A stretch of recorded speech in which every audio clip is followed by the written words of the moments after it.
Reporting करते हुए अचानक नजर एक ऐसे तानाशाह पे पड़ी जिसने पूरे जिम में आतंक फैला रखा था। लेकिन हम भी वो पत्रकार हैं जिसने अच्छे अच्छे तानाशाहों में आतंक फैला रखा है, इसलिए बेखौफ हमने उससे पूछ ही लिया। आपको देख के हमको मोतीहारी वाले मास्टर जी याद आ गए। क्या है कि वो भी ऐसे पढ़ाते थे डरा डरा के, हमको अंग्रेजी सिखाए। झा जी थे गया से, वो भी हमको डरा डरा के ग्रामर पढ़ाए थे। तो क्या हुआ कि हम सारा ग्रामर जो है डर के मारे भूल गए।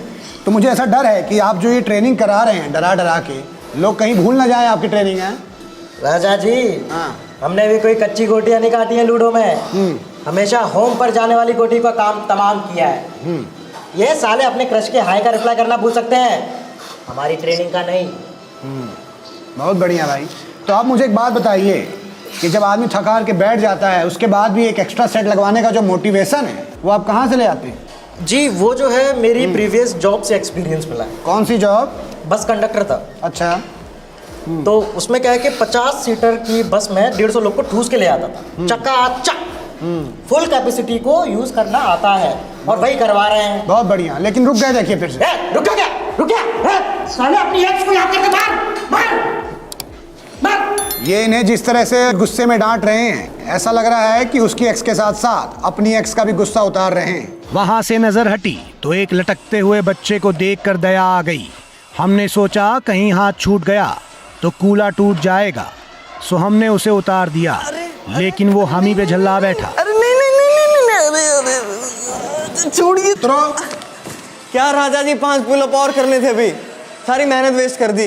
तुमको ऐसा ही लगता कि तुमको जिम खाना से ज्यादा मेहनत खाना पे करना चाहिए है? अरे मोहब्बत का दर्द आप क्या जानो राजा जी। 5 साल पहले मैं भी जॉन अब्राहम हुआ करता था एकदम। फिर एक दिन जिम में लड़की आई, मैंने उसको डंबल उठाना सिखाया, ट्रेडमिल में चलना सिखाया, प्रोटीन शेक करना सिखाया। फिर बोली मैं मंडे को आऊँगी। तब से मंडे अकेला ही आ रहा है। लगता है वो भी श्रीलंका के रास्ते कश्मीर भाग गई भाई। लेकिन तुम तो रोज जिम आते हो, हैं? फिर काहे सुकड़ू हुए हो? हैं? राजा जी जिम तो रोज आता हूँ पर हलक से निवाला ही नहीं निकलता है, प्रोटीन शेक जाता ही नहीं अंदर। खुद तो चली गई, मेरे को लटका के छोड़ गई। दर्द होता होगा लटकने में बहुत ज़्यादा, है ना? हाँ। लेकिन क्या है कि दर्द के आगे जीत है, जसमीत है, मनमीत है, नई गर्लफ्रेंड बनाने की रीत है, समझे? इसलिए डोंट बी देवदास, बी बिंदास, ठीक है ना? जाएं, लटका दें फिर से। आओ, लड़की का नाम लेके करो, चलो। थैंक यू राजा जाए ना। एक आशिक को समझाया तो कई और नजर आ गए।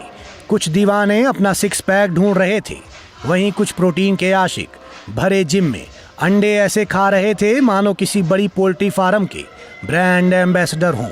वहीं कुछ मनचले आशिक एक्सरसाइज करती मोहतरमा को ऐसे देख रहे थे जैसे एग्जाम में लड़के बगल वाले की कॉपी देखते हैं।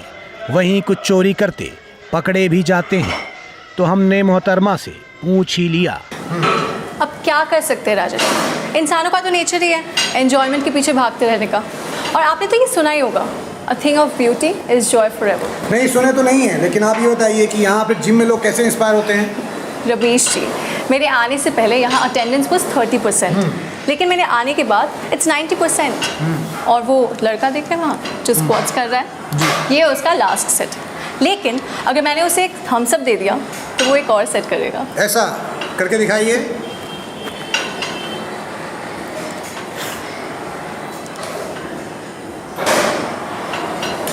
बाजी, ये तो इंस्टेंट मोटिवेशन है। जी रमेश जी, और वो लड़का देखते हैं जो वर्कआउट कर रहा है, वो ना 20 kgs इंक्रीज कर देगा अगर मैंने उसे एक स्माइल दे दी तो।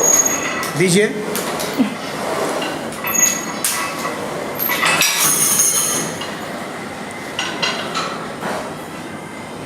कोई बात नहीं, कोई बात नहीं, निराश मत होइए, निराश मत होइए, कोई बात नहीं। हो सकता है वो जाकिर खान का फैन हो, हाँ, और जिम करके ज़्यादा सख्त हो गया हो, कोई बात नहीं।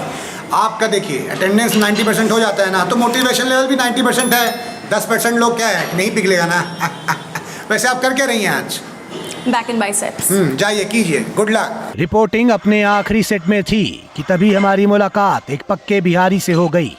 गौर से देखा तो पता चला वो सारी एक्सरसाइज एक फिक्स वजन के साथ ही कर रहा था। इससे पहले कि हम कुछ पूछते, उसने हम ही से पूछ लिया। अरे रवीश भैया, कैसे हैं आप? ठीक है, हो गया भाई, बहुत ज़्यादा तुम हैं। अरे हम सब लड़के लोग बैठ के आपका शो देखते हैं, बड़ा मजा आता है, एक नंबर काम करते हैं आप, मजा आ गया आपसे हम भी देख रहे हैं, तब से तुम 100 का वेट मार रहे हो, ज़्यादा नहीं हो गया जी? अरे रवि जी हम लोग बिहारी है ना, और एक बिहारी 100 पे भारी। यार देखिए, सबसे पहले आप बिहारी लोग ना ये मुहावरा बार बार बोलना बंद कीजिए, ज़्यादा हो गया भाई, है ना, एग्रेसिव लगता है। फीलिंग जुड़ा हुआ है ना मुहावरा के साथ। तो ये बताओ कब तक बॉडी बना लोगे भाई? अरे रवि जी बॉडी हम 2 दिन में बना लेंगे, लेकिन उससे पहले आपका दर्शक लोग से हम कुछ कहना चाहते हैं। अरे कैमरा इधर लाओ। ले आइए भाई। देखो यार, बॉडी तो मैं 2 दिन में बना लूंगा, लेकिन उसके बाद लड़कियां जो मुझे देख के नस काटेगी उसका इल्जाम मुझ पे मत डालना। सुनो, तुमको बॉडी जब तक बनानी है बनाओ, लेकिन ये मुंह ना बनाओ, समझे? हमारा कैमरा टूट जाएगा, एक कट हुआ है। ये बताओ कि खाने पीने का हिसाब क्या रहता है? अरे रवि जी खाने का पूछिए मत, साला इतना टाइम मुंबई लोकल का टाइमिंग नहीं है उतना जितना हमारा खाने का शेड्यूल दे रखा है सारा सब। सुबह 6 बजे खाओ, फिर 8 बजे खाओ, 10 बजे खाओ, 12 बजे खाओ, 1 बजे, 3 बजे, फिर शाम को 6 बजे, फिर रात को 8 बजे, फिर 10 बजे, फिर 11 बजे, फिर लास्ट में बोलता है 1 बजे खाओ। मतलब साला इतना खाना खाते हैं, कभी सोच रहे हम खाना खा रहे हैं, खाना हमको खा रहा है, समझ में नहीं आ रहा है। लेकिन कुछ असर तो दिख नहीं रहा है, हाँ? फिर क्यों खाते हो इतना? जिम जब होता ही नहीं है कुछ। पहलवानी के लिए थोड़ा ना जिम कर रहे हैं, दूसरा कारण है, हम जिम इसलिए कर रहे हैं ताकि बम्बई जा सकें। अच्छा, इंडियन आइडल बनने हैं? अरे नहीं रवि जी, नौकरी करने जा रहे हैं बम्बई। आप सुने नहीं है, वो बिहारी लोग को पकड़ के थूर देता है, तो साला हमको कहीं रोड पे पकड़ लिया तो मार दिया, 2 थापी, तो खड़ा रहने का हिम्मत तो हो, इसलिए। नहीं रवि जी हमको बहुत दुख होता है, काहे सौतेला व्यवहार हम लोग के साथ करता है। हम भी तो इसी देश के निवासी हैं रवि जी, हमको नहीं पसंद आता, साला सोचते हैं लोग समझ जाता है। ठीक है भाई। आप भी तो बिहारी रिपोर्टर है ना, आप आवाज नहीं उठाते इसके बारे में, आप चुप जाके लौंडा लोग साथ पार्टी करते हैं, चिल करते हैं। भाई तुम यार देखो, उठाएंगे भाई, आप आवाज उठाइए रवि जी, नहीं होगा ऐसे काम, हम नहीं मार खाएंगे, हम बता दे रहे हैं, बोलिए आवाज उठाइए। सुनो, देखो, रो मत, हमारा एक मंत्र है, उसको याद कर लो, जिंदगी में काम आएगा, बताइए। सब कुछ ठीक हो जाएगा, है ना? बताइए क्या मंत्र है? यही तो मंत्र है भाई, कि सब कुछ ठीक हो जाएगा। रवि जी हम इमोशनल सीन पे कॉमेडी कर रहे हैं। कोई बात नहीं, सुनो एक काम करो, ये वाला वेट निकाल के यहाँ लगा दो, राइट हैंडेड हो ना, तो राइट हैंड में ज्यादा पावर बनाओ, उसी से थूरना, ठीक है? ठीक है। निकाल लो, चलो। तो कबीरा, इस संसार में भांति भांति के लोग, रोज जिम आके देखिए, दर्शन होंगे रोज। तो किसी के लिए फिट रहने का मंत्र है जिम। मंडे से ज़रूर आऊँगा, इस चैलेंज को सच कर दिखाने का जज्बा है जिम। कड़वा लेकिन फ़ायदेमंद नीम की निम्बोली है जिम। तो मोदी जी, मेरी आपसे ये दरख्वास्त है कि आपने स्वच्छ भारत के लिए जैसे हर जगह सुलभ शौचालय बनाए हैं, उसी तरह सुलभ जिम बनवा दीजिए, जहाँ पे गरीब भी आके एक टाइम जिम कर सके। तो इसके पहले जिम का भूत मुझ पे भी हो जाए सवार, मैं आन में रखता हूँ अपने शब्दों की तलवार। नमस्कार, मैं राजा रवीश कुमार। सुनो, हो गया, रिपोर्टिंग हो गई, जाओ। सुनो, इधर आओ, इधर से जाओ, चलो जाओ, हो गया। जब देखो बॉडी बनाने लग